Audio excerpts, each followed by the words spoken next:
Que acompanho De Cara com Ela podcast. Gente, depois de várias semanas com vários eventos incríveis, a gente vai receber uma pessoa incrível, uma figura emblemática já aqui no município de Armação dos Búzios.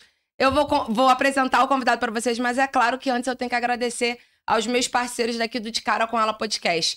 Agradecer ao Búzios Drone, hiperprodutora, ao Búzios Digital, que tá aqui abrindo o domingo para receber esse convidado muito especial. Quero também agradecer ao Motivar, que também mais um parceiro que tá agregando aqui no De Cara com Ela podcast, a pousada Kitesurf. E sem mais delongas, gente, vou apresentar agora o meu convidado. Hoje, De Cara com Ela, temos a honra de receber um verdadeiro guerreiro da justiça social. Professor Josemar, deputado pelo PSOL, professor e militante incansável. Ele transformou sua vivência na periferia de São Gonçalo em uma força política que defende a educação como arma de libertação e a cultura negra como pilar fundamental da identidade. Sua participação marcante no Festival Encantos de Búzios emocionou a todos ao denunciar o apagamento da história quilombola e das tradições de religiões de matrizes africanas da cidade. Este episódio é um chamado urgente para que Búzios abrace sua diversidade, reconheça suas raízes e permita que o PSOL assuma um papel decisivo na transformação local. Prepare-se para uma conversa impactante, repleta de provocações e reflexões que convidam à ação. Um verdadeiro grito de resistência para ocupar espaços onde a memória tenta ser silenciada constantemente. Muito boa noite, deputado estadual, professor Josemar. É um prazer te receber aqui no De Cara com Ela podcast. Boa noite, Agatha. A honra é toda minha estar aqui em Búzios participando de mais uma atividade. Nós que estivemos no encontro, né, que foi maravilhoso, um encontro cultural, onde nós tivemos ali a possibilidade de fazer, participar de cultura. E também tivemos também no caminho afro-buzianos, né? Sim. A gente que vê Búzios como uma referência para a questão racial, a gente fica muito feliz de estar aqui, podendo conversar sobre o nosso mandato, sobre a questão racial, sobre educação, sobre diversos temas. Foi muito gratificante, acho que para toda a comunidade, ver como o senhor abraçou, né, a nossa comunidade. A gente vem desenvolvendo um trabalho aqui em Búzios já há muitos anos e a gente, às vezes, nem as autoridades locais abrem as portas como o seu mandato tem abrido as portas pra gente, nos recebendo tão bem. Mas a gente vai falar muito isso ao decorrer da nossa conversa aqui no De Cara com Ela. Josemar, todo mundo que vem aqui, eu costumo fazer uma pergunta que para mim é de suma importância, porque é natural que todo mundo te conheça através das redes sociais, através da sua atuação no mandato, mas eu gostaria que você falasse para a população buziana quem é o Josemar fora disso tudo. Eu sou um professor, sou um militante, tenho 49 anos de idade, apesar de não aparecer. Sou militante há 33, quase 34 anos. Comecei minha militância no movimento estudantil e fui ali, né, no movimento estudantil secundarista, participei do Fora Collor, movimento estudantil universitário, depois fui militante de partido, organizei movimento comunitário, movimento sindical, então tô na luta sempre. E tenho também uma pegada pela educação popular, né, ajudei a organizar e a participar da Rede Emancipa de Educação Popular, que é um movimento social por educação, onde nós fazemos trabalhos com jovens da periferia, temos vários pré-vestibulares espalhados pelo Brasil todo, inclusive aqui no Rio de Janeiro.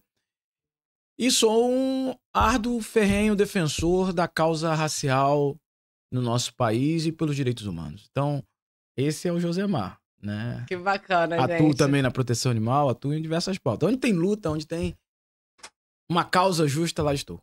É isso aí. Agora a gente vai falar um pouquinho da trajetória pessoal e a política. Como que foi que tudo isso se misturou? Professor Josemar, o que motivou a você transformar sua experiência em sala de aula em uma luta política tão vigorosa? O que motivou é a necessidade de transformação e a necessidade por igualdade. Eu acho que... Nós temos um país muito desigual. Sim. Nós temos um país que tem uma população de mais de 200 milhões de habitantes. Está chegando a casa dos 210.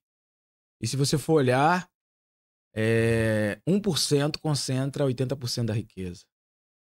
Isso é um absurdo. Nós somos um país onde negros e negras ainda vivem sobre a sombra daquilo que a escravidão colocou pra gente. Verdade. Nós temos aí os maus serviços públicos, a população pobre e negra. Nós temos a desigualdade na oferta das oportunidades. Nós temos um meio ambiente no nosso país. Nosso país é o país que tem a maior reserva de água do planeta. Sim. Né? Você tem o aquífero Guarani, tem a bacia do Rio da Plata, que a maior parte dela está no Brasil. A maior parte tem a bacia amazônica. Porém, até hoje ainda temos comunidades que não têm água.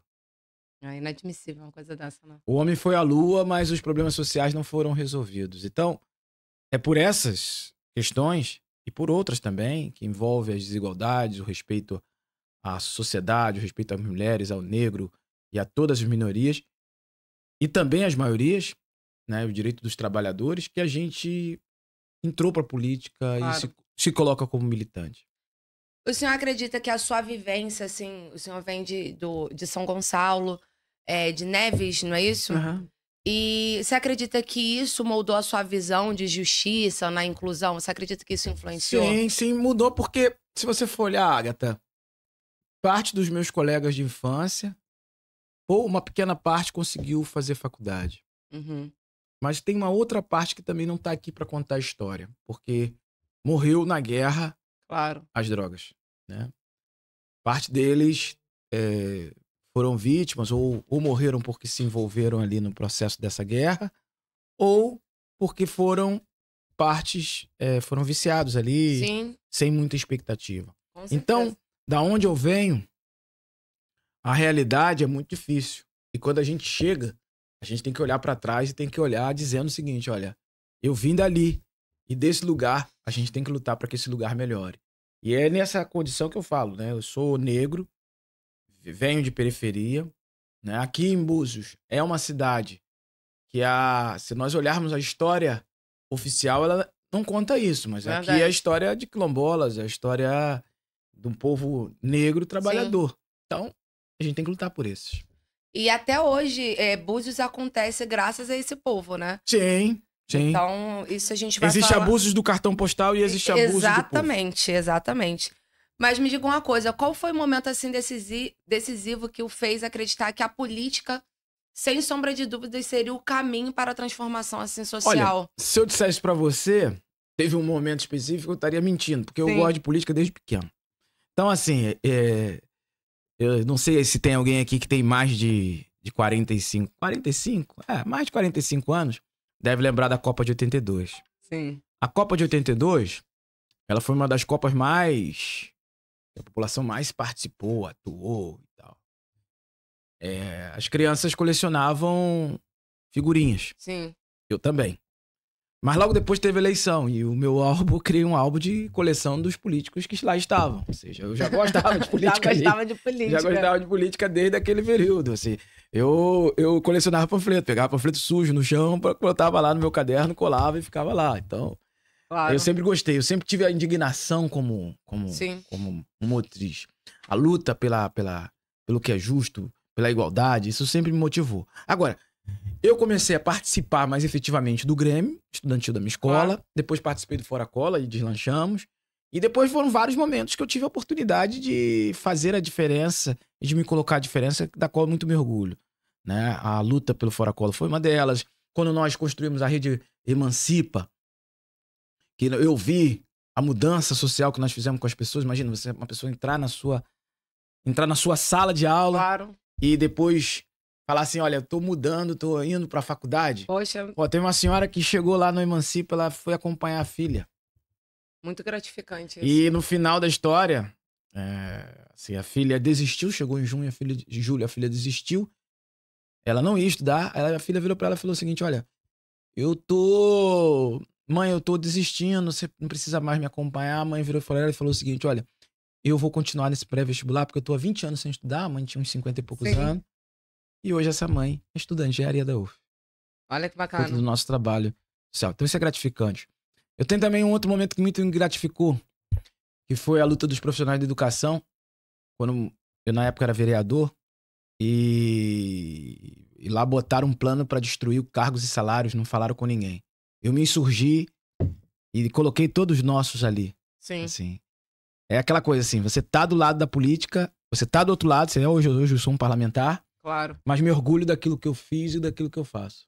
Imagino que sua trajetória... Tem a Lei Vini Júnior também, claro. que foi uma lei importantíssima. A gente vai falar muito sobre isso, tem muita coisa boa, mas o que me desperta mais atenção, porque assim, a gente fala de uma pessoa vinda de São Gonçalo, acreditar que hoje, por ser também um homem negro, tá ocupando o lugar que o senhor tá hoje, assim, deve ser muito gratificante. Acho que São Gonçalo deve estar muito feliz e honrado por ter uma representatividade. Um deputado que, de fato, é atuante, né? Mas quais foram, assim, os principais desafios que você enfrentou, assim, quando você estava ingressando na política, quando você ganhou primeiro para vereador? Quais foram os desafios? Na política, o primeiro desafio é você ser ouvido. Claro. Porque às vezes as pessoas não ouvem aquele que é igual a você. Sim. Depois é o segundo desafio, que é o desafio permanente da política, é você ser um representante digno das pautas pelo qual você luta. Claro. Isso é fundamental, porque é muita dispersão, são muitas pautas, então você tem que estar sempre ativo. E o terceiro é você apresentar um modelo de sociedade que as pessoas entendam que você luta, pelo qual você luta. Nós lutamos pelo socialismo, e isso não é uma coisa simples. Hoje você tem aí uma galera de extrema direita que fala qualquer coisa, a qualquer momento, de qualquer forma. Sim. Mas que engana as pessoas de uma forma única. Claro. Né? Então, assim, é importante a gente dizer a verdade e trazer a população para perto. Sim, eu vejo que você tem uma preocupação muito grande com os jovens. O Emancipa, por exemplo, acho que é um marco na trajetória, na sua trajetória. Eu queria saber de que forma você acha que inspira os jovens a participarem desses movimentos. Acho que tem que ter uma conexão muito grande hoje em dia, principalmente quando a gente fala de periferia, né? Porque os jovens normalmente têm que trabalhar, que é uma realidade aqui em Búzios, por exemplo. Além dos jovens não terem oportunidade aqui, eles não teriam como começar. Não tem um Emancipa aqui em Búzios. Temos que construir. Temos que construir. E precisamos, porque assim, por exemplo, a gente está hoje com a problemática aqui em Armação dos Búzios, onde uma médica reclamou dos atrasos delas, dos proventos dela, e é uma médica que veio pelo programa Mais Médicos. E aí, em contrapartida, a Secretaria de Educação bota o secretário como se estivesse menosprezando ela pela formação dela pelo Mais Médicos. Ela, qual a origem dela? A nacionalidade dela? Ela é brasileira. Ah, brasileira mesmo. E o que acontece? Isso, assim, foi muito... Pelo menos pra mim, que eu vi ele falando, eu entendi que ele tava menosprezando ela. Do Mais Médico, a gente querer se abster, cometeu várias falácias. Durante muito tempo, o Mais Médicos, eles tentaram criar um preconceito. Sim. Por conta do Mais Médicos trazer os médicos cubanos. Sim. Essa é a lógica. E é uma lógica preconceituosa em vários sentidos. Primeiro, um preconceito ideológico, porque dizem que o cubano é de esquerda, aquela coisa toda. Sim. Quando, na verdade, a medicina cubana é uma das melhores do planeta. Você quer cuidar de vitiligo, vai a Cuba. Você quer cuidar de várias coisas, vai a Cuba. Até porque Cuba tem um investimento no social. Depois, é um desconhecimento do próprio programa.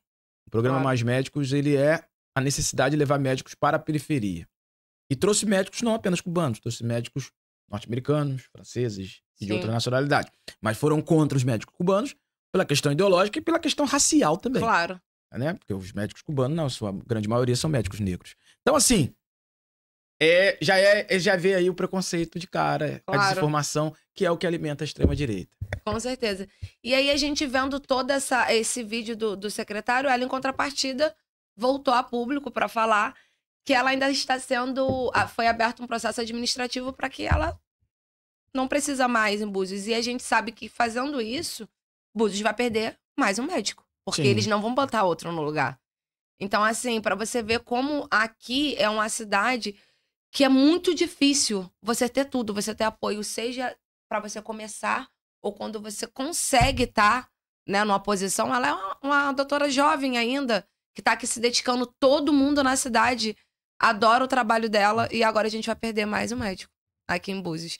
Então, quando eu falo assim, como isso te fortalece de você querer inspirar os jovens, de você estar ali criando o Emancipa, de você participar, mesmo você como deputado, você ainda vai nas cidades, acompanha esse movimento.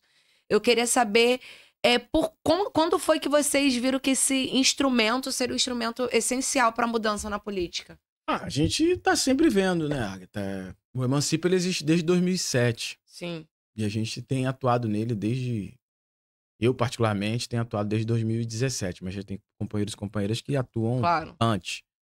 E a gente fez um trabalho e faz um trabalho de conscientização, um trabalho também de colocar o jovem da periferia na universidade. Chega pessoas lá que chega o seguinte, olha, eu vim aqui, mas eu não tenho perspectiva de fazer faculdade. Sim. Aí ele vai entendendo a importância. Claro. E ali ele vai lá, estuda e passa. Porque também existe uma coisa, Agatha, que é a baixa estima do nosso povo. Sim. O sistema a todo momento diz que nós somos infelizes. O sistema a todo momento diz que você não pode crescer. O sistema a todo momento diz e manda mensagem de que você não pode superar os desafios. E aí, quando você tenta superar os desafios, eles vão lá e botam a barreira pra te atrapalhar. Então, o nosso trabalho, enquanto Emancipa, também ajuda isso. Né? Ajuda na possibilidade de crescimento. Isso é de suma importância. Escutaram isso, né? Universitário de Búzios, agora a gente tá nessa polêmica aí de quererem cortar. Estamos com essa problemática aqui também, onde o cadastro antigamente do Unibúzios, né? Que é um auxílio que os universitários recebem, era feito totalmente online. Já tem estudantes que estão em outros estados, fazendo sua faculdade. E simplesmente agora, para você poder fazer a renovação, você tem que vir pessoalmente. Não pode ter ninguém com uma procuração no seu nome. Eles estão dificultando e ainda vão cortar pela metade. Que é um absurdo, né? Porque você investir na universidade, investir no seu jovem, investir na educação, é um investimento que você tem a longo prazo. Longo e médio prazo. Com certeza.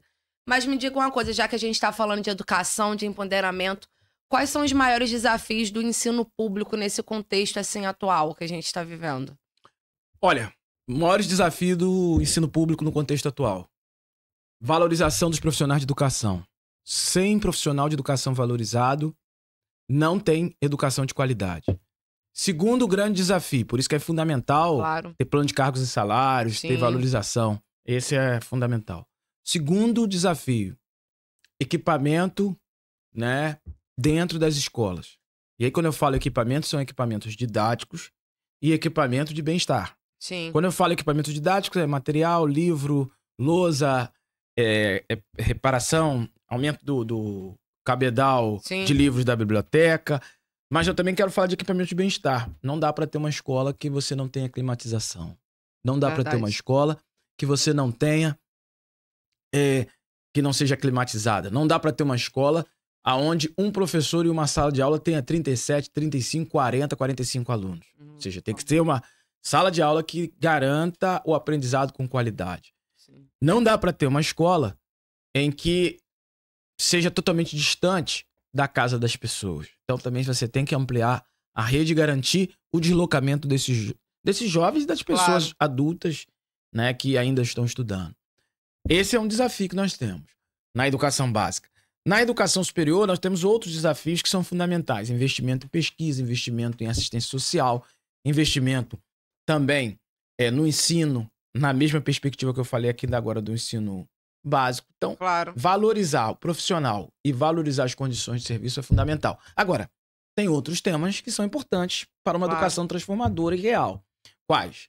Uma educação antirracista, uma educação que desmonte o machismo existente na sociedade, uma educação que tenha como perspectiva o respeito ao meio ambiente, o respeito aos animais, o respeito ao bem-estar, né? O que é fundamental. Não existe uma educação também com um currículo neutro que aponte as pessoas apenas para ser apertador de parafuso e não ter uma visão crítica da sociedade. É por isso que nós somos críticos. Inclusive, é um discurso falso que existe de escola sem partido, porque isso aí é uma mera balela. Ou seja, nós temos que valorizar a educação, valorizar os seus profissionais e valorizar um programa, uma proposta que liberte as pessoas. Engraçado como a gente começou aqui nessa entrevista falando sobre a história de Búzios, que aqui a gente está em território preto quando entra, quando sai. A gente tem 2 quilombos importantíssimos e as pessoas daqui de Búzios, infelizmente, ainda não são politizadas. Elas não entendem dos direitos que elas mesmas têm, já garantidos. E para as pessoas aqui em Armação dos Búzios é muito estranho quando a gente fala assim, esquerda, né? Quando a gente fala PT, PSOL, eles ficam, opa, o que é isso? Mas eles dependem de iniciativas do PSOL constantemente. Por exemplo, a política de cotas. Como que o poder esse poder transforma o acesso ao ensino superior a jovens negros, quilombolas, indígenas. Eles não sabem desse potencial, dessa iniciativa. Eu gostaria que você explicasse um pouco sobre isso. Vamos lá. Para você que está nos vendo, diferença básica entre esquerda e direita.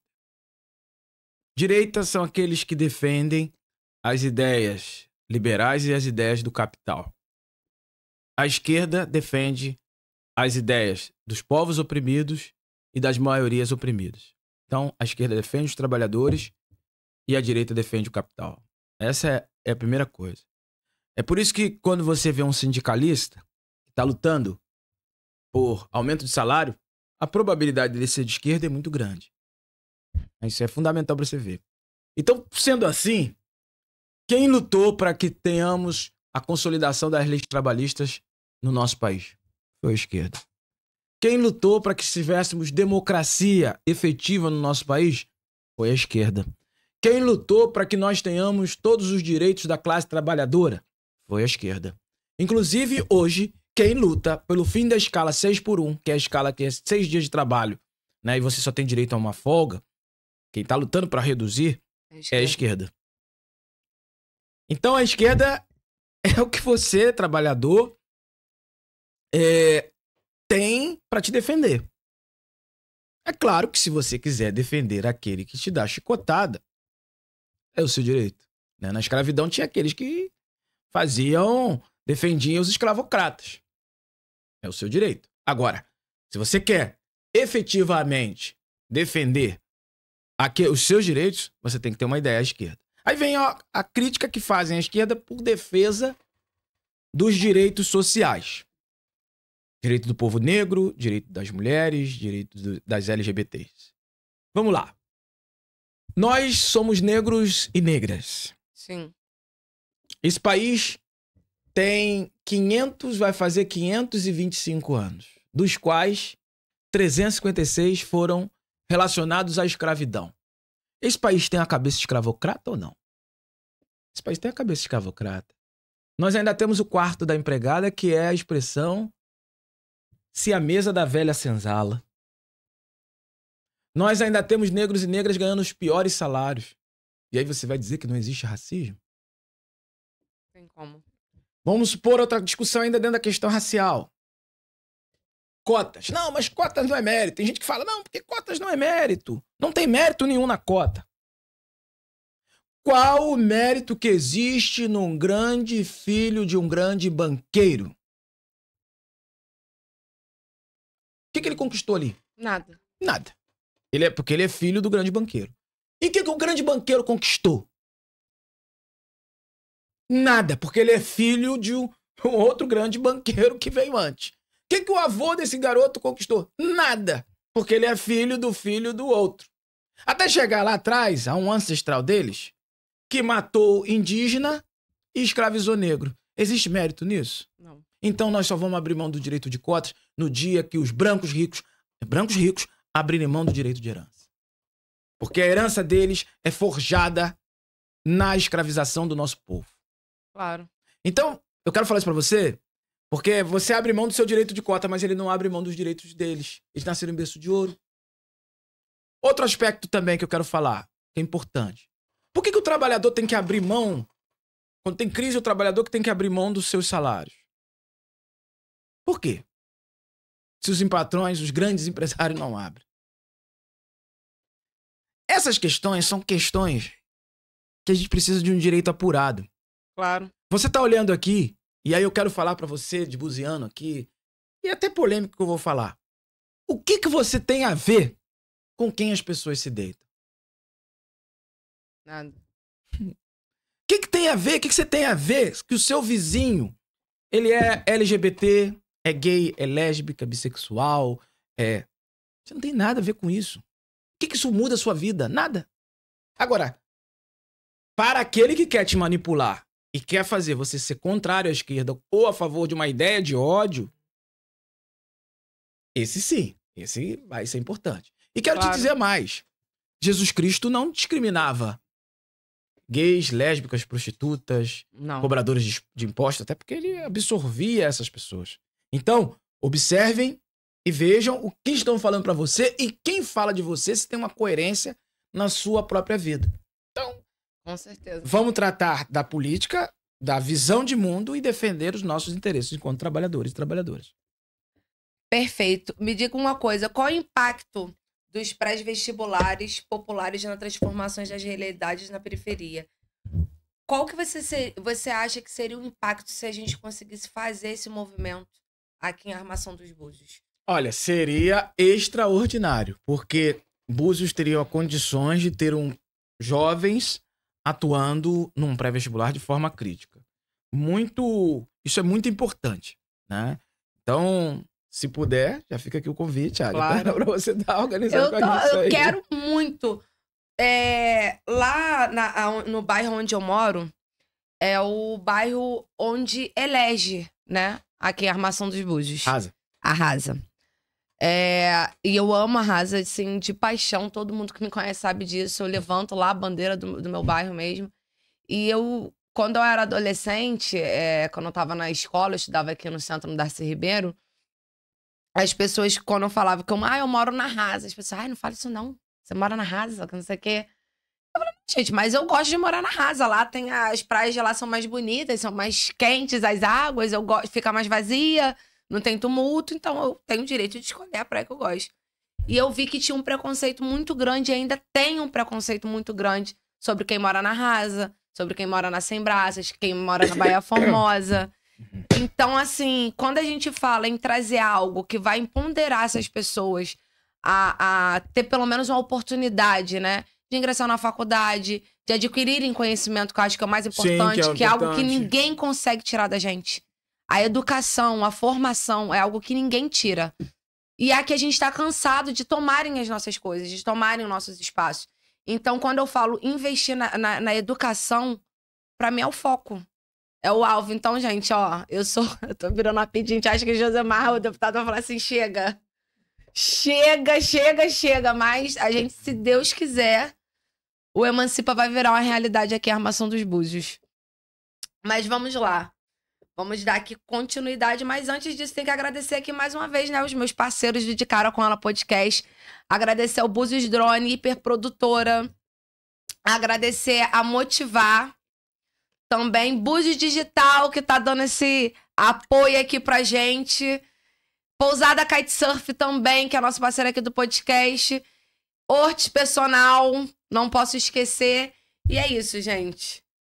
Agora a gente vai falar um pouquinho sobre o combate ao racismo e defesa dos direitos humanos. Haja vista que o senhor vem sendo muito atuante nessa área. E eu gostaria, assim, para começar já com chave de ouro nessa temática, que o senhor falasse qual o significado da Lei Vini Júnior na luta contra o racismo institucional. Então, para você que está nos vendo, a Lei Vini Júnior é uma lei que nós apresentamos aqui no Rio de Janeiro, na Assembleia Legislativa, que trata do combater o racismo nos estádios e arenas esportivas, né? Sim. Toda vez que tiver um ato racista, tem um protocolo que a gente passa ali de sonoridade, de identificação de quem foi o torcedor. E ao mesmo tempo, né, se tiver uma partida ou num evento, você tem até falar ao microfone e, se for o caso, paralisar a torcida com punição daquela torcida que está fazendo o preconceito. Foi uma lei nossa, motivada, melhor dizendo, pelo que aconteceu no Vini Júnior na Espanha em 2023. Sim. A primeira lei apresentada foi a nossa e rapidamente ela se nacionalizou porque outros deputados positivamente, correto? Claro. Em outros estados do Brasil copiaram a nossa lei e apresentaram nas outras casas legislativas. Então, a Lei Vini Júnior, ela tem como objetivo punir o racismo, mas também fazer um papel pedagógico. Toda vez que você vê num jogo de futebol, racismo é crime, lembre-se do nosso mandato, do meu mandato. Eu sou o professor Josemar, autor da Lei Vini Júnior de combate ao racismo em estádios e arenas esportivas. Foi extraordinário. Mas me diga uma coisa, como o combate ao racismo se conecta a defesa dos direitos humanos no seu mandato? Eu sei que existe uma comissão lá na LERJ, a qual você tem comandado muito bem. Gostaria que você contasse aqui um pouquinho pra galera de Búzios. Poxa, mas é um trabalho muito legal. Porque Claro. a gente faz um trabalho de acompanhamento dos casos pela comissão. Sim, A gente analisa as leis que estão em debate, em questão. E, ao mesmo tempo, nós fazemos um trabalho junto aos movimentos sociais negros, também a população e a comunidade LGBT. Fazemos também, como a gente pega combate às discriminações, a gente também pega diversas outras formas de discriminação, como a Claro. intolerância religiosa, o racismo religioso, como também casos de xenofobia. Então a gente faz um trabalho muito importante. Inclusive, a nossa comissão, ela garantiu que no concurso de Magé e também de Tanguá tivesse cotas raciais. sim. A nossa comissão garantiu que um jovem negro que ia perder sua vaga na UF fosse participar, Claro. tivesse o direito adquirido. Nós fazemos esse trabalho, e é um trabalho ímpar. Fiscalizamos estádios. Eu tive a honra de fiscalizar alguns jogos de futebol do Campeonato Carioca e do Campeonato Nacional e também da Libertadores. Nós fomos à final Sim. da Libertadores acompanhar o jogo entre Fluminense e Boca Juniors, né? Porque tinha ali uma tensão relacionada a isso. Notificamos a direção da Conmebol sobre a existência da lei e rapidamente também notificamos tanto ao Fluminense, que já tínhamos contato, mas Claro. também ao Boca Juniors, né, por perspectiva de não ter ato racista no estádio. E é um trabalho maravilhoso, porque a gente vai fazendo aquilo que tem que ser feito, Claro. que é o trabalho de conscientização do povo, conscientização em relação a esse câncer que existe na sociedade brasileira, que é o racismo. Claro. Um pouquinho. Quais as estratégias que você acha que pode ampliar ainda mais essa representatividade, tanto nos estágios quanto nos espaços públicos? Quais as estratégias você vem pensando aí botar em prática? Olha, tem várias, né? E várias estratégias. A gente tem ido a diversos lugares. Por exemplo, Claro. a Lei Vini Júnior, a gente vai aos estádios, vai a arenas esportivas, vai aos diversos lugares. Fizemos reunião com a CBF, fizemos reunião com a CBV, que é a Confederação Brasileira de Vôlei. Tivemos também participando de curso de formação antirracista no batalhão especializado de policiamento em estádios e arenas esportivas. Sim. Temos indo às escolas, conversado com os clubes. Então, várias coisas nós temos feito. Bacana. Entendeu? Me diga uma coisa. É comum que quando a gente vê lá as plenárias, que tem alguns ataques. Me diga uma coisa, de que forma você enfrenta o racismo estrutural que acontece constantemente no ambiente político? Pô, excelente pergunta. O racismo estrutural no ambiente político, ele começa desde a hora que eu boto terno. Claro. Eu boto terno, as pessoas não acham que eu sou um deputado, se a pessoa não me conhecer. A pessoa acha que eu sou um segurança, que eu sou, na melhor das hipóteses, um pastor. Verdade. É uma verdade. É uma verdade. Né? E assim, não que são profissões equivocadas, não. Pelo contrário, eu acho que tem muito respeito pelos pastores, tem muito Sim. respeito pelo segurança. Mas as pessoas não me veem como um cargo de autoridade, Claro. porque sou negro. Tá entendendo? Ali já começa. Depois, nós que somos negros, você também é negra, Claro. você tem a todo momento que se provar e colocar a sua prova. Então, você tem que ser aquele mais presente, você tem que ser aquele mais ativo, você tem que ser aquele mais firme. Então, é por isso que já começa ali o ambiente. E como que a gente lidar? A gente lidar da mesma forma que a gente lidar na sociedade, falando as questões como elas são. Com racismo não tem discussão. Claro. E com nenhuma forma de preconceito. Já aconteceu algo que você possa compartilhar aqui conosco, alguma situação inusitada? Sim. Sim. Compartilhe Sim, com a gente. várias, Abre várias, isso. várias. Eu tava chegando na Alerj, primeiros dias ali, entrei no elevador, né? E aí um segurança olhou pra mim e falou assim, aqui não pode não, porque esse espaço aqui é só deputado. Eu continuei. Aí ele ficou assim olhando, não, mas não pode. Mas eu sou deputado. Ele pediu desculpa e voltou. É uma situação inusitada. Claro. Por quê? Por que ele não sabia que eu era deputado? É uma aberração, Sim. né? Já teve casos de eu chegar... Teve uma vez quando eu era vereador, que uma pessoa tava eu e o motorista do mandato, e a pessoa se reportou como motorista do mandato como sendo o parlamentar. Difícil, né? Simplesmente. Por quê? Você não sabe quem é, pergunta. Não sabe quem é, pergunta. Essa é a questão. Verdade. Né? Na internet... Isso são algumas. Poderia Sim. falar outras. Como a questão do racismo no aeroporto. Que foi uma aberração, inclusive jurídica. Né? Verdade. Um policial pegar a arma e usar a arma contra mim. Surreal. Tem várias questões relacionadas ao racismo. Agora, é importante também você entender que, diante de todas essas contradições, vejam que eu falei de contradições que me colocam sempre questionando o meu poder e a minha autoridade. Sim. Essas são as mais latentes. Mas existe o racismo cotidiano de todos os dias. Que esse, muitas das vezes, não é percebido. Como que não é percebido? É aquele racismo que a pessoa passa ali, vê um negro e acha que ele é o ladrão. Sim. Que acha que aquele ali não é qualificado. É o racismo do dia a dia, que olha com um olhar diferenciado por negro, que olha por um olhar diferenciado no dia a dia do contexto. Esse é o racismo cotidiano. Por quê? Porque aquele ali já coloca o negro, ele coloca e estereótipa o negro e a negra no local aonde ele tem, onde o racismo, os racistas querem que ele esteja. Verdade. Que é o racismo da seletividade policial. Né? Se você chegar aqui e pegar o homem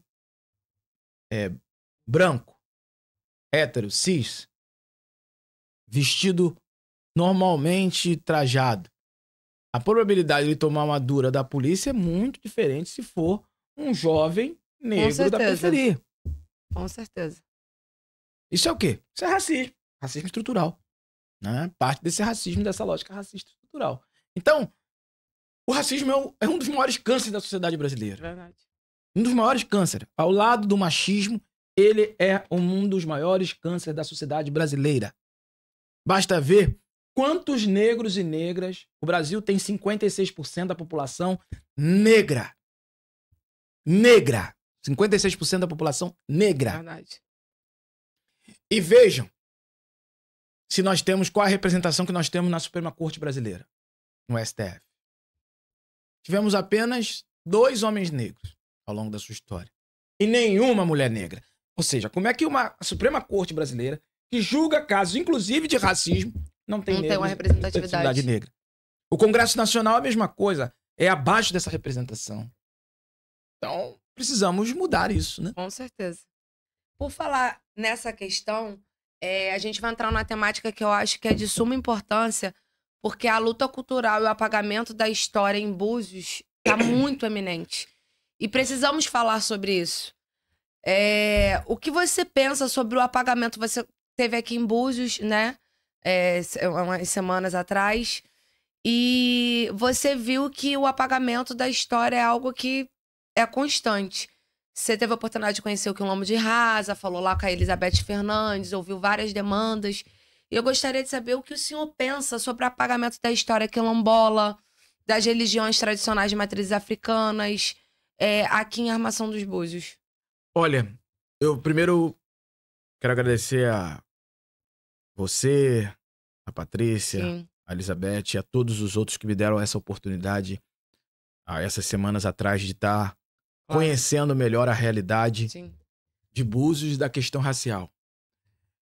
Algumas pessoas que estavam comigo ali participando tanto do encontro quanto também dos caminhos afro-buzianos, falaram o seguinte: essa não é a Búzios que se apresenta nos cartões e nem é a Búzios que se apresenta na história. Claro. Na história, entre aspas, oficial. Então, eu quero agradecer a vocês e por poder conhecer essa história rica. Sim. Segundo é o seguinte: é necessário que introduza toda essa cultura rica de Búzios dentro desse roteiro oficial turístico. Sim. É disputa. Isso é disputa de opinião, de memória e de conceito. Búzios não é apenas abusos dos transatlânticos. Búzios é também uma cidade construída majoritariamente pelos negros e negras. Essa é a primeira referência. Segunda referência, que eu acho que é importante nesse debate. É preciso que tenha todo o seu cotidiano a questão racial. A questão racial não é só para ser falada no dia 20 de novembro. A questão racial é para ser falada de janeiro, 1º de janeiro do ano até o dia 31. Esse é o segundo debate. Outro debate, que é fundamental. Precisamos avançar na Lei 10.639, 11.645, que trata do ensino da África e também dos indígenas no Brasil. Sem isso, nós não temos discussão. Sem isso, fica difícil. Engraçado que quando eu era mais jovem, aqui em Búzios, a gente tá aqui no estúdio de 8 aqui, eu acho que ele vai lembrar, ele já foi professor. A gente tinha aula de cultura afro e educação ambiental aqui como matérias em Armação dos Búzios. Essas matérias foram tiradas, mesmo a gente tendo comunidade quilombola, a gente precisando entender ainda mais sobre a cultura afro, a história daqui de Armação dos Búzios e a educação ambiental. Tiraram da grade do currículo escolar aqui de Búzios, até hoje a gente não sabe o porquê. Na verdade, a gente sabe, né? Porque como o Búzios sempre é a direita que predominou, é uma tentativa constante de fazer o apagamento da nossa história. Todos os dias. A gente tem aqui agora, a mais recente, foi a construção do Mercado do Peixe lá na Praça do Quilombo de Rasa, que eu achei um absurdo.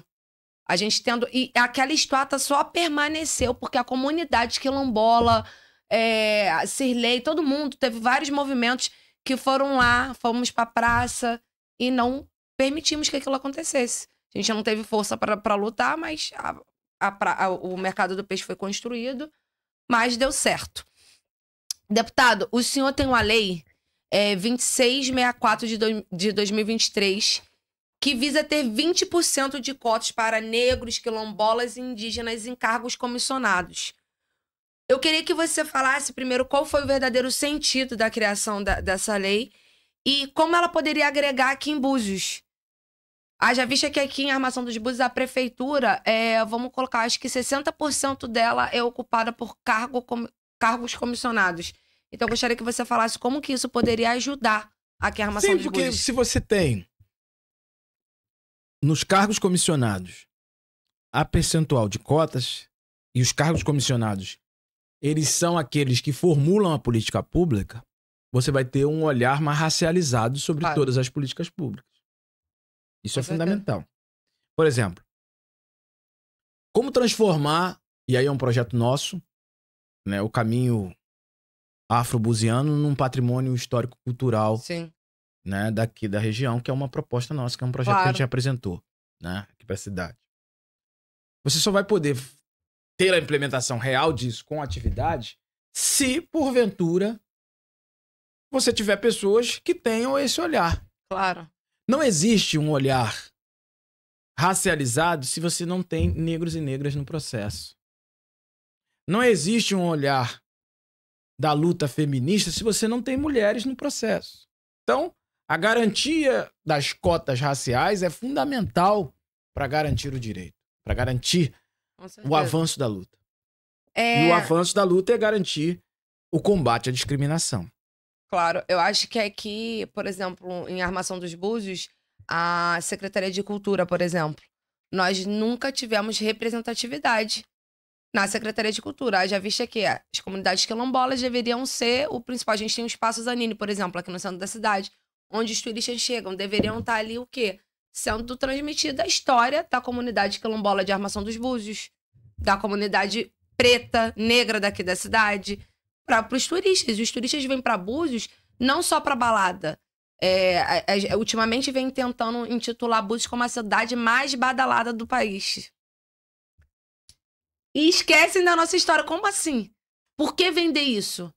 Por que não vender Búzios, a cidade com o maior quilombo do país?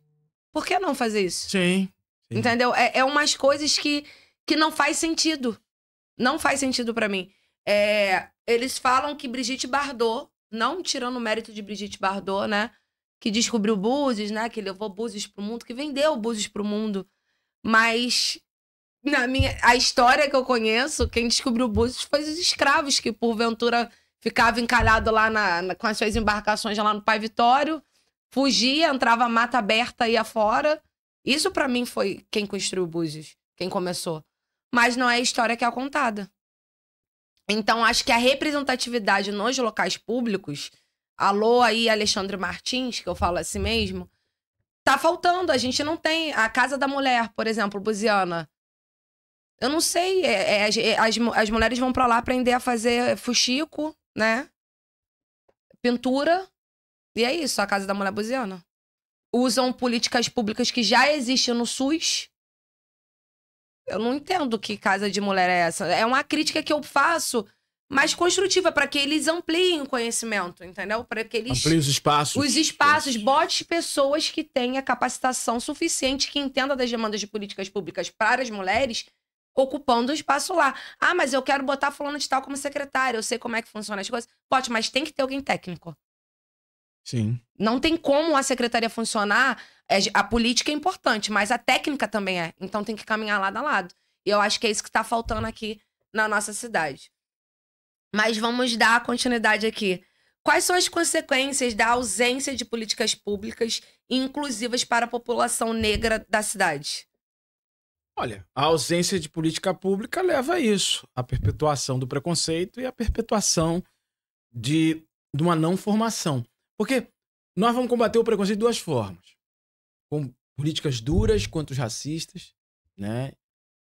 Criminalizando o racismo cada vez mais, porque existe uma tentativa de relativizar o racismo, e formando as futuras gerações para que o racismo, a consciência racial avance. Essa é a questão. Além da consciência racial ir avançando, eu acho que a questão de representatividade política acentua também essa questão do apagamento da identidade cultural aqui em Búzios. Por exemplo, a gente tem 2 quilombos aqui em Armação dos Búzios. Por que esses quilombos não se unem e não elegem um quilombola pra estar defendendo as pautas deles lá? Uhum. A gente teve aqui a última eleição, todas as causas eu acho que são importantes e válidas. Mas a gente teve uma coisa que me chamou muita atenção, foi o Tony Russo, que ele veio com a defesa da causa animal. E assim, ninguém nunca tinha feito isso aqui em Búzios. Vim candidato a vereador levantando a causa animal. Ninguém nunca... Acho que a galera tinha na cabeça que não ia... A galera não ia comprar essa ideia. A política era bem diferente. E o cara teve uma expressão de votos, veio pela primeira vez, ganhou. É isso. Bem votado. E eu falei assim, foi quando eu percebi que... Opa, peraí. Representatividade é tudo. É fundamental. É fundamental. Já que você falou de proteção animal, sem querer autoproclamar, que eu não gosto disso, mas eu sou o deputado que mais fez projetos nessa legislatura relacionados à proteção animal. Sim. Eu vi um movimento que teve, acho que é Meu Focinho Amado. Aproveita, já conta um pouquinho sobre... Isso, é um trabalho que nós realizamos na cidade de São Gonçalo, que fazemos um trabalho de conscientização, mas aí também faz alguns serviços para a população relacionado à castração, relacionado a atendimento, a conscientização de maus tratos, né? A todo um trabalho relacionado à consciência sobre a proteção animal. Porque a proteção animal você envolve a consciência de combater os maus tratos, parte também por entender de políticas públicas para a defesa dos animais, por exemplo. Não dá para ter animal abandonado na rua. É necessário que a política pública crie currais para a manutenção dos animais de grande porte, mas também faça sistema de castração para os animais de pequeno porte. Sim. E crie também área, né, para que a gente possa desenvolver os animais silvestres, deixar os animais silvestres livres e impedir que algumas feiras vendam esse tipo de animais, que é totalmente legal. Então, a proteção animal também é uma pauta importante. Claro. E tem que cuidar também de quem cuida dos animais. Sim. Quem cuida dos animais. Tem que cuidar do protetor de animais. Porque muitas das vezes ele faz um trabalho que o Estado não faz. Sim. Aqui em Búzios a gente tá muito defasado assim, nessa questão. A gente não tem os centros zoonoses, por exemplo. A gente tá muito arcaico. Eu espero agora que, com essa representatividade lá no legislativo, alguma coisa possa mudar Possa e avançar, avançar. né? Mas vamos continuar aqui.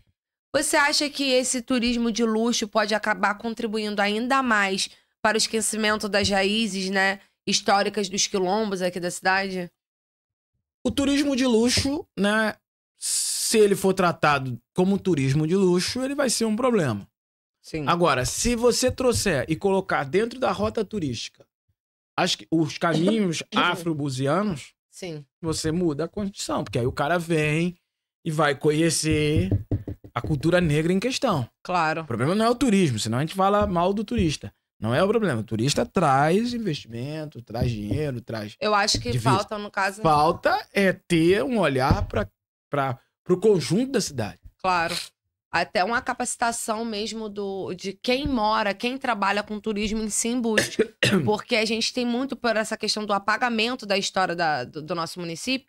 A gente tem muito essa questão que os próprios guias aqui, muitos deles, não todos, não têm essa capacitação. Eles não sabem. Entendeu? E não exploram. Por exemplo, a gente tem o Mangue de Pedra, a gente tem 3 no mundo inteiro. Um no Japão, dá uma cola aí, Joey. O outro é onde? O Japão, Nordeste e aqui em Búzios. Assim, e não é explorado. Um lugar riquíssimo. Tem lá a Ponta do Pai Vitória. Enfim, tem muita coisa bacana que pode ser feita aqui em Armação dos Búzios. E, infelizmente, a gente ainda não tá tendo esse olhar carinhoso. Mas vamos avançar um pouquinho mais. Vamos falar mais sobre as leis que o deputado já tem. Deputado, o senhor tem uma lei que reconhece São Januário, alô torcida do Vasco, Trem-Bala da Colina, como patrimônio histórico, cultural, material. Qual a importância deste feito? Eu acredito que agora os vascaínos aqui em Armação dos Búzios estão te amando demais. Não, é importante porque qual foi o contexto que nós apresentamos essa lei? Foi o contexto que estavam querendo fechar São Januário. Sim.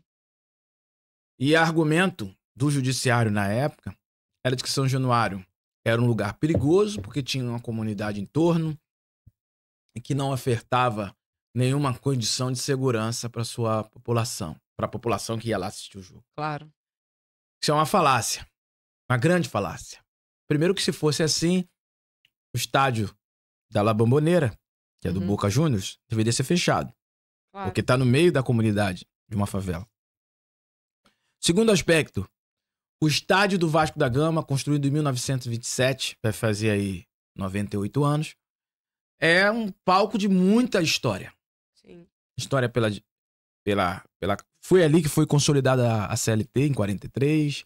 Ali teve vários movimentos de democratização do nosso país. Ali é um estádio, chegou a ser o maior estádio do Brasil até 1950, quando construíram o Maracanã. Então, assim, tem uma história importante ali da torcida do Vasco, independente de se você é vascaíno ou não. Claro. Tá? Independente disso. Temos que reservar, temos que valorizar São Januário quanto um patrimônio cultural, histórico e turístico do estado do Rio de Janeiro. Isso, muito bacana. Falar sobre histórico, cultura, resistência. O Festival Encantos de Búzios foi um verdadeiro encanto. E a gente tem que falar um pouquinho sobre isso. Como que foi sua experiência no Festival Encantos de Búzios?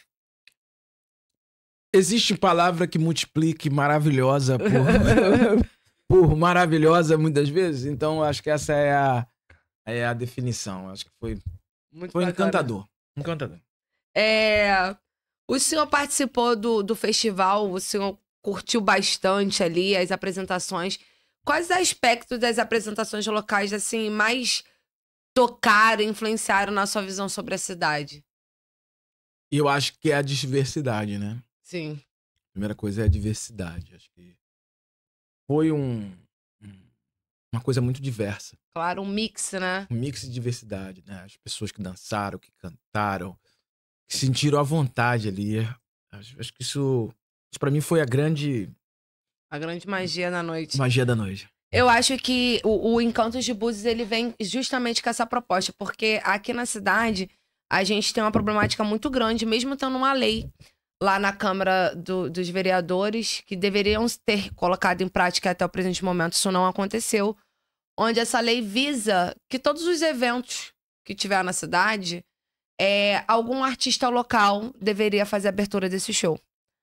E, na realidade, isso não sei por que não acontece. Quando acontece, é de uma forma, por exemplo, a gente tem um mega palco, deputado, e pra galera que é local tem um palco pequeno do lado, com a estrutura menor, meio que desvalorizando, né, os nossos artistas locais. Então a gente tem uma carência muito grande. E assim, eu sou muito grata, quero agradecer aqui todos os meus amigos, assim, da arte, da cultura, da música, que fizeram, que somaram força para aquele evento ser um evento muito grandioso e para que a gente consiga mostrar para a população a nossa diversidade cultural, a nossa força, a nossa potência, os talentos da nossa cidade. A gente tem muita gente talentosa, muita gente que ainda faltou participar, mas eu acho que é esse que é o caminho, né? Esse é o caminho. Vamos dar continuidade. De que maneira o festival reforça a importância de ocupar espaços culturais? Olha, e reforça porque ele em si já é um evento que é o primeiro Sim. de muitos, o nosso festival Encontro Buziano. E isso mostra também que é o seguinte, a gente passa a valorizar as pessoas, porque as pessoas vão começar a se sentir pertencentes. Claro. Porque qual é o grande problema da cultura de massas hoje, né? Aquela cultura que tá aí na TV, nas grandes mídias. Ela apaga as iniciativas daqueles que fazem no seu local, que fazem no território. Sim. E que são expressão de resistência também. Claro.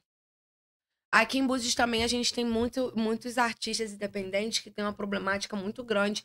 A falta de assistência até na regulamentação, né, desses artistas, para eles poderem estar recebendo sempre quando consegue algo, através de uma produtora. Eles não têm independência, autonomia.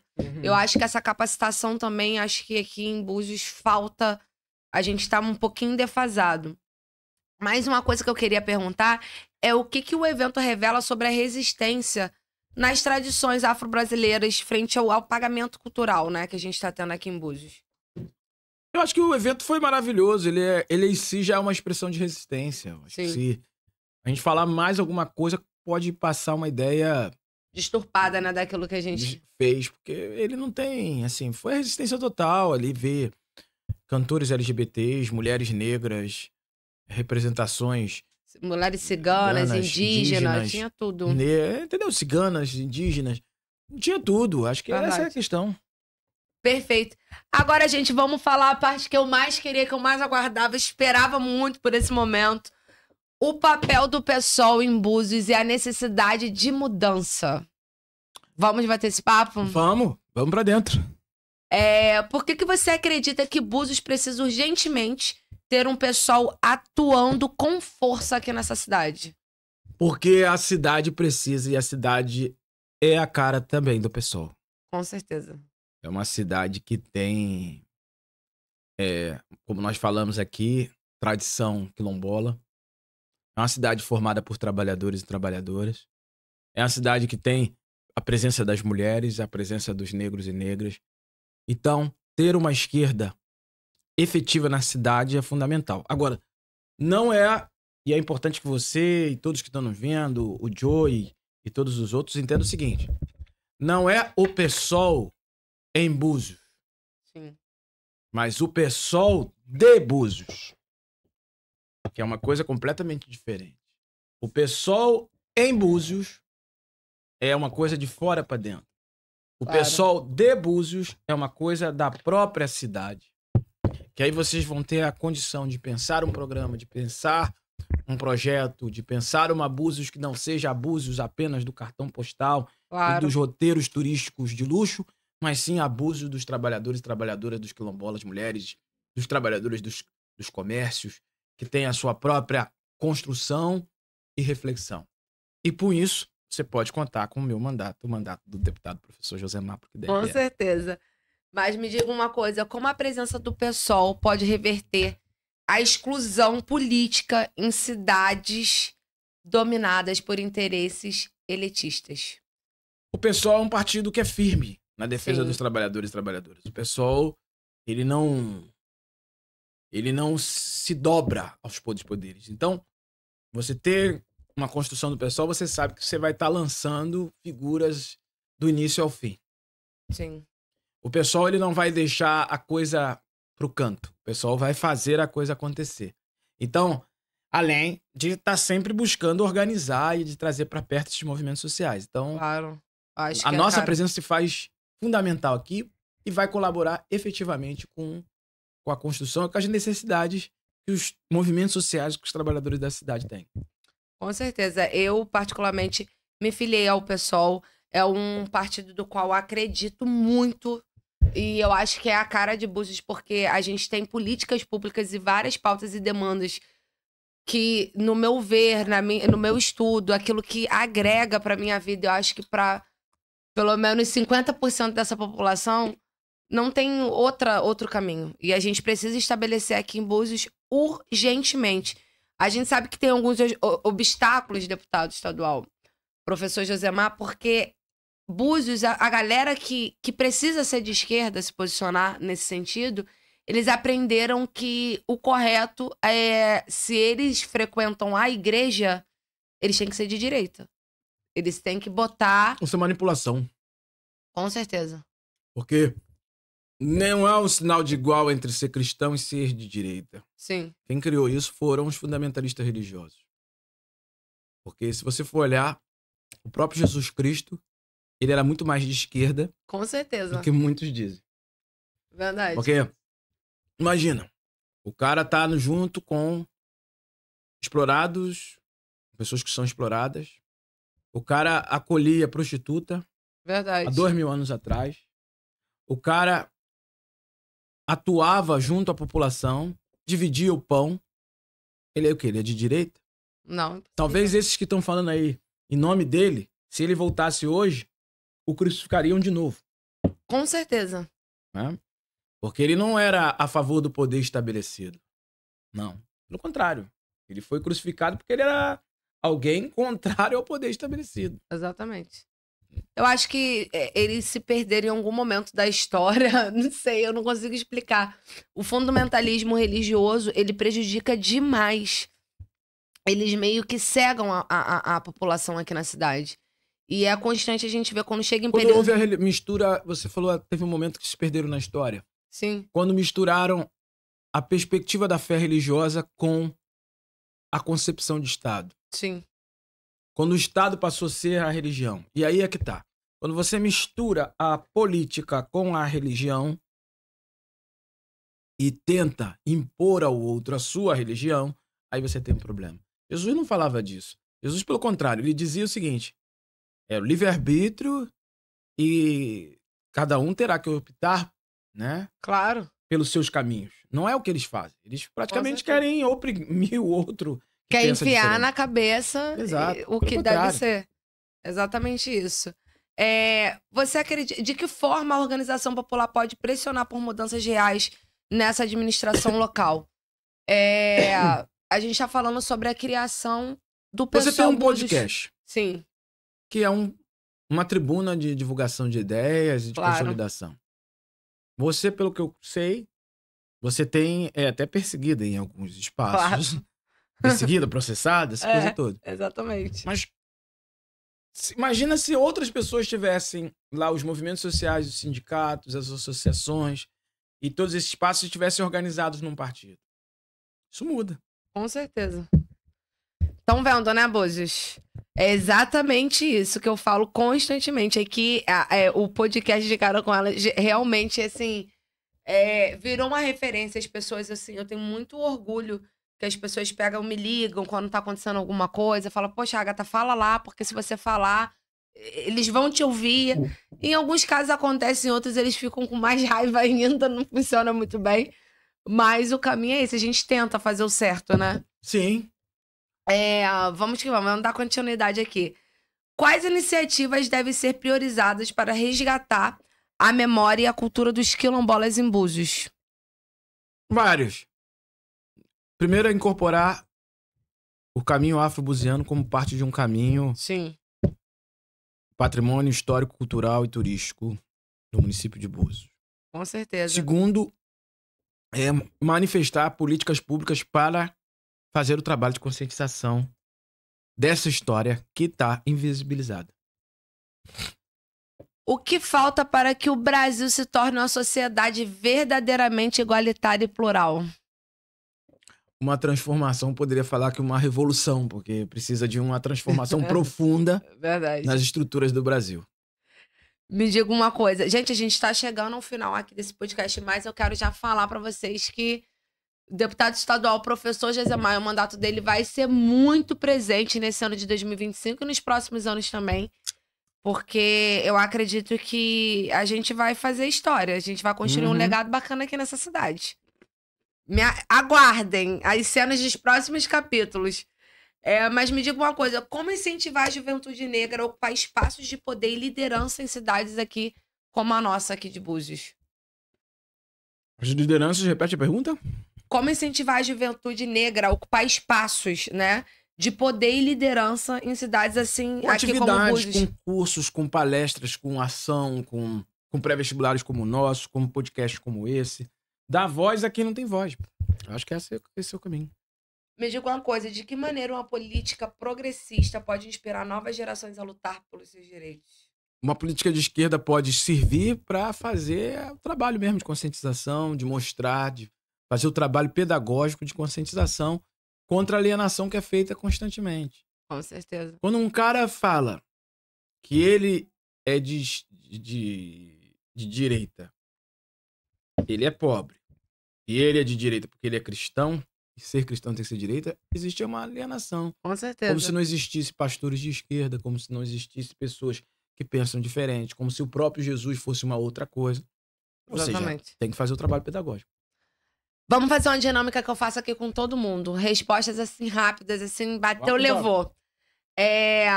Uma inspiração. Uma inspiração? Zumbi dos Palmares. Um sonho. Ver um país onde não tenha explorado e nem exploradores. Um desejo.